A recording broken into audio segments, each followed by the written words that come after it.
ஹோமங்கள் பரிகாரங்கள் செய்வதால் தோஷங்களை குறைக்க முடியுமா? அதாவது பரிகாரங்களை பொறுத்த வரைக்கும் ஒரு டாக்டர் ஆப்தமாலஜிஸ்ட் இருக்காரு, கண் மருத்துவர். நீங்க கண்ணில் ஒரு பிரச்சனைன்னு சொல்லி அவர்கிட்ட போறீங்க. அவர் உங்கள் கண்ணை பரிசோதனை செய்து அவர் சொல்கிறார், இந்த பிரச்சனை இருக்கு, இந்த ஆபரேஷன் செய்யணும், மாத்திரை கொடுக்கணும். பரிகாரங்களுமே அப்படிதான். லட்சக்கணக்கான பரிகாரங்கள் இருக்கு.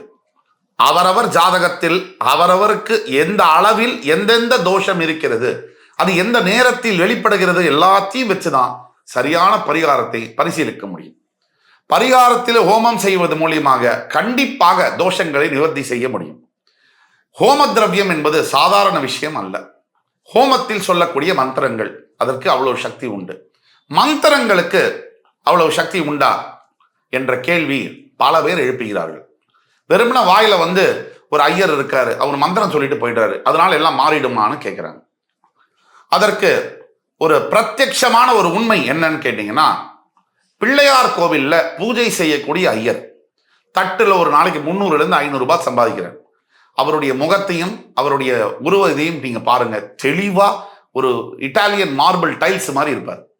ஒரு சாராய கடை அதிபரை பாருங்க, 40 கடைக்கு ஓனர், ஒரு நாளைக்கு 50 லட்சம் ரூபாய் சம்பாதிக்கிறார்.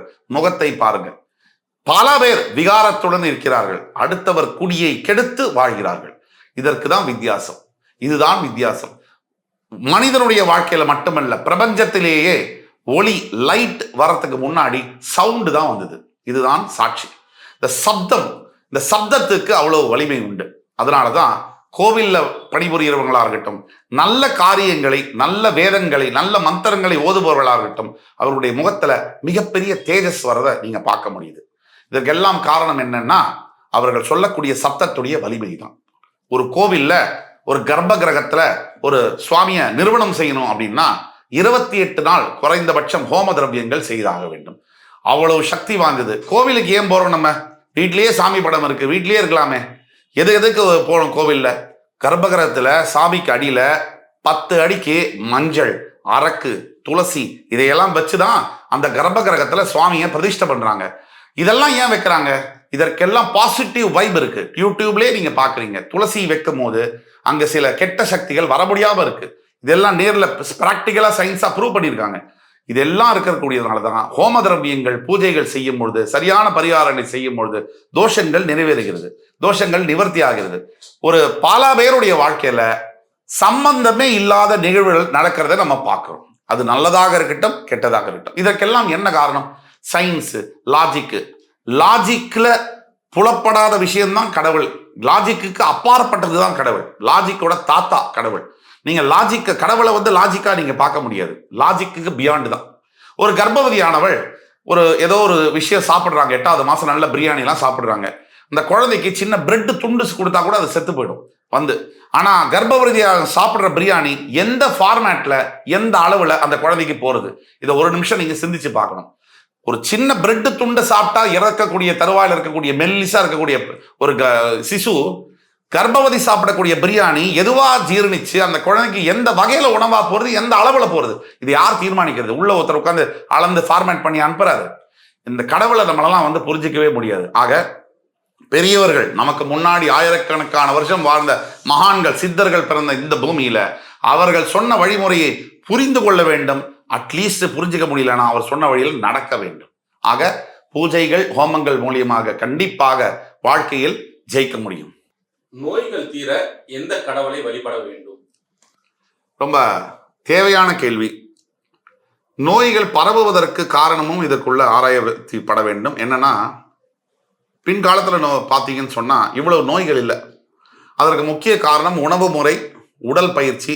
எல்லாத்தையோட ரொம்ப முக்கியம், நான் இப்ப சொன்ன அதிர்ச்சி தரக்கூடிய தகவலாக இருக்கும், நோய்கள் இந்த காலகட்டத்தில் அதிகமாக வருவதற்கு ஒரே காரணம் 2 வீலர் 4 வீலர் பஸ், ஃப்ளைட்டு. அப்ப அந்த காலத்துல எடுத்தீங்கன்னா எல்லாமே நடந்து போவாங்க, நடந்து போவோம். அப்ப உடம்பு தன்னறியாத எக்ஸசைஸ்னு ஜிம்முக்கு போய் இன்னைக்கு 20,000 ரூபாய் கொடுத்து பண்றது இல்லை. சாதாரணமா போய் வர இடத்துக்கே அந்த நடந்து போய் அந்த பஸ்ஸுக்கு உண்டான காசையும் மிச்சம் பண்ணி போனாங்க. அதனால உடம்பு அப்படி இருந்தது. இந்த காலத்துல ஒரு 15 வயசு 20 வயசு பையனுக்கு உடம்புல ஏகப்பட்ட வியாதி இருக்கு. இதற்கு என்ன காரணம்? முதல்ல ஜாதகங்கள் மட்டுமே காரணம் அல்ல, உணவு பழக்க வழக்கங்கள், இன்றைய வாழ்க்கை நடைமுறையும் காரணம். நோய்கள் தீர்வதற்கான வழி என்ன, தெய்வம் என்ன அப்படின்னு பார்த்தோம்னா, நோய்கள் தீர்க்கக்கூடிய ஒரே தெய்வம் தன்வந்தரி பகவான். இந்த தன்வந்தரி பகவானை வழிபட வேண்டும், தட்சிணாமூர்த்தி சுவாமியுடைய துணையுடன். எந்த ஒரு விஷயத்தை நம்ம செய்யணும்னாலும் நமக்கு துணை என்பது வேண்டும். ஒரு பிரைம் மினிஸ்டரை பார்க்கணும்னா செக்ரட்டரியை பார்க்கணும். அப்படி எந்த ஒரு விஷயத்துக்கும் துணை இல்லாமல் செய்ய முடியாது. வாழ்க்கையை நடத்தணும்னா வாழ்க்கை துணை வேண்டும், ஆணாக இருந்தாலும் பெண்ணாக இருந்தாலும். அந்த துணையானது இந்த தட்சிணாமூர்த்தி சுவாமியுடைய துணையுடன், இந்த குரு பகவானுடைய துணையுடன் இந்த தன்வந்தரி சுவாமியை வழிபட வேண்டும். வியாழக்கிழமை தோறும் விரதம் இருந்து ஒரு நாள் ஆஃப் பண்ணிடுங்க உங்க செல்ஸை. அதோடைய ரீஜெனரேஷன் ப்ராசஸை அது மேற்கொள்ள வேண்டும். தன்வந்தரியை வழிபட்டு வியாழக்கிழமை தோறும் விரதம் இருந்து ஒரு பொழுது மட்டும் சாப்பிடணும். ஒரு பொழுது கம்ப்ளீட்டா விட்டுறணும். ஒன்றும் ஆகாது. அல்சர் வரும், அப்படி வரும். அந்த காலத்துல சுத்தமாவே பட்டினியாவே இருந்தான். அவனுக்கெல்லாம் அல்சர்லாம் வந்திருக்கணுமே, எதுவுமே வரலையே.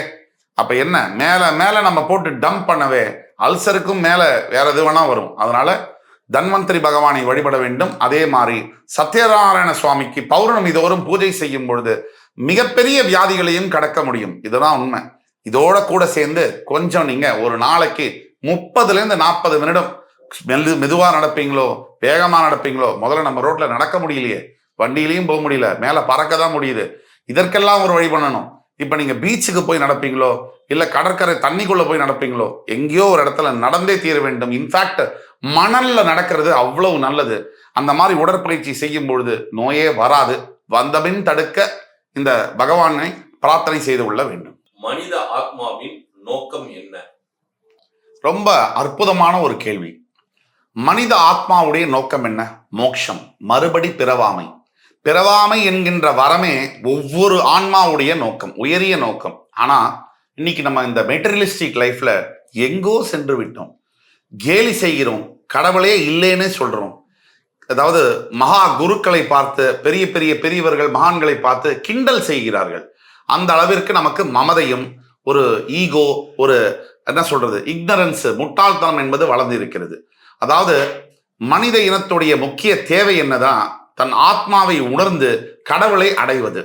அதனால தான் எந்த ஊர்ல நீங்க உலகத்து முழுக்க நீங்க எடுத்தாலும் மனித ஆத்மாவின் உயரிய நோக்கம் என்னன்னு கேட்ட கேள்விக்கு பதில் என்னன்னா, இந்த உலகத்துல, ஒட்டுமொத்த உலகத்துல இந்தியாவில் இருக்கும்படியான ஸ்பிரிச்சுவாலிட்டி, இந்த அளவிலான ஆன்மீகம், கோவில்கள் எங்கே இருக்கு? இல்ல. தமிழகத்துல இருக்கக்கூடிய அளவுக்கு நம்பர் ஆஃப் டெம்பிள்ஸ் உலகத்துல இல்ல. தமிழகத்துல இருக்கக்கூடிய அளவுக்கு நம்ம ஆன்மீகம் என்பது உலகத்துல இல்லை. ஏன் சார் இந்த தமிழகத்துல மட்டும் இவ்வளவு கோவில்கள், இவ்வளவு பிரார்த்தனைகள், இத்தனை ஆன்மீகம் ஏன்? அந்த கேள்விக்கு விடை உங்களுக்கு தெரியுமானா நான் சொல்வது புரியும். அதாவது இங்கே உள்ள ராஜாக்கள், சோழர்களாக இருக்கட்டும், சேரபாண்டியனாக இருக்கட்டும், எல்லோருமே தன்னுடைய மொத்த சம்பாத்தியமும் மொத்த முதலீடையும் கோவில்ல போட்டாங்க, கோவில் கட்டுறதுல போட்டாங்க. தன்னுடைய கலை, எஃபர்ட், ஆர்வம் எல்லாத்தையும் அதுல போட்டாங்க. அவர்கள் எல்லாம் முட்டாள்களா? நம்முடைய முந்தைய தமிழர்கள், ஒரு பண்டைய தமிழர்கள் இருந்து ஆர்ட்ஸ், கலையாக இருக்கட்டும், சயின்ஸ், விஞ்ஞானமாக இருக்கட்டும், டெக்னாலஜி, தொழில்நுட்பமாக இருக்கட்டும், இன்னைக்கு கூட கீழடியில் ஆராய்ச்சி பண்ணும்போது பிரமிச்சு போறாங்க. தஞ்சாவூர்ல இருந்து குகை திருச்சி வரைக்கும் போட்டது அடியில எப்படி சார் போட்டாங்க? அந்த காலத்துல எந்த ஒரு எக்யூப்மெண்ட்டுமே இல்லையே. பிரமிச்சு போறாங்க. இதற்கெல்லாம் காரணம் என்ன? அவருடைய நுண் அறிவு. இந்த பிரகதீஸ்வரர் கோவில் மேல இருக்கக்கூடிய அந்த 200 டன் கோபுரத்தை எப்படி சார் அங்க மேல ஏத்துறாங்க? யானையை வச்சு ஏத்துறாங்களா? எப்படி அதை பண்ணாங்க? அப்ப இன்னும் ஆராய்ச்சி செய்து கண்டுபிடிக்க முடியாத அளவுக்கு ஒரு தமிழன் ஒரு டேமை கட்டியிருக்கான், ஒரு கோவிலை கட்டியிருக்கான், ஒரு குளத்தை கட்டியிருக்கான். குளம் என்ன டெக்னாலஜின்னு தெரியுமா உங்களுக்கு? ஒவ்வொரு கோவிலுக்கும் ஒவ்வொரு குளத்தை கட்டினார்கள். எதற்காக கட்டினார்கள்? அந்த கோவில் பக்கத்தில் இருக்கக்கூடிய ஊருக்கு தண்ணி கொடுக்கிறது அந்த குளம் தான். அந்த குளத்துல தண்ணி ஊற ஊற மழையில அந்த தண்ணி கீழே அடியில படைஞ்சு எப்பவும் வற்றாத பூமியாக இருக்கும்.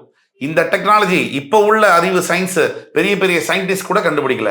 சாதாரண ஒரு கொல்லன் எப்பேற்பட்ட சிலையை உருவாக்கினான், எப்பேற்பட்ட மண்டபங்களை உருவாக்கினான். இப்ப இருக்கிற அளவுக்கு பாப்புலேஷன் இருந்ததா? இல்ல. குறைந்தபட்ச வேலையாட்களை கொண்டு மிகப்பெரிய அவுட்கம்மை கொண்டு வந்தாங்க அப்ப அந்த காலத்துல. அப்ப ஏன் இவ்வளவு ஆன்மீகம் இங்க? யோசிச்சு பாத்தீங்களா? அப்ப நம்ம ராஜாலாம், அந்த காலத்து ராஜாக்கள் என்ன பண்ணிருக்கலாம், ஒரு டாஸ்மாக திறந்து ஃபுல்லா ஊத்தி கொடுத்துருந்தாங்கன்னா நல்ல வியாபாரம் இருக்கும், அருமையா காசு பார்த்துருக்கலாமே, இன்னும் பணம் 20 மடங்கு 50 மடங்கு பணம் வந்திருக்குமே. அதை விட்டுட்டு கோவிலை ஏன் கட்டினாங்க? கோவிலை கட்டுறதுக்கான காரணம் என்ன? அவர்களுக்கு தெரியும், இந்த பூமியில பிறந்தால் உயரிய நோக்கம் என்னன்னா மோட்சம், மறுபடி பிறவாமை. அந்த வரத்தை நோக்கி பயணிக்க வேண்டும் என்றால் இங்கே ஆன்மீகம் பரவ வேண்டும். அதற்காக எங்கே பார்த்தாலும் திருச்சியிலேருந்து தஞ்சாவூருக்குள்ள 80 கோவில்கள், ஒவ்வொரு கோவிலும் 1.5 கிலோமீட்டர் டயாமீட்டர்ல கட்டியிருக்காங்க, 25 அடி மதில் சுவர்ல கட்டியிருக்காங்க. அற்புதமான கோவில்கள். வெள்ளைக்காரன் அசந்து போறான், நம்ம ஊருக்காரன் ஒண்ணுமே தெரியலேங்கிறான். ஸோ இந்த மாதிரியான அமைப்புல இருக்கு. இதுதான் இந்த ஊர்ல இருக்கக்கூடிய ஆன்மீகம். ஆன்மாவின் உயிரிய நோக்கம் உலகத்துக்கே சொன்னது யாரு? தமிழன். அடுத்து மறுபடி பிறவாமல் இருப்பதுதான் ஒவ்வொரு ஆன்மாவுடைய நோக்கமாக இருக்க வேண்டும்.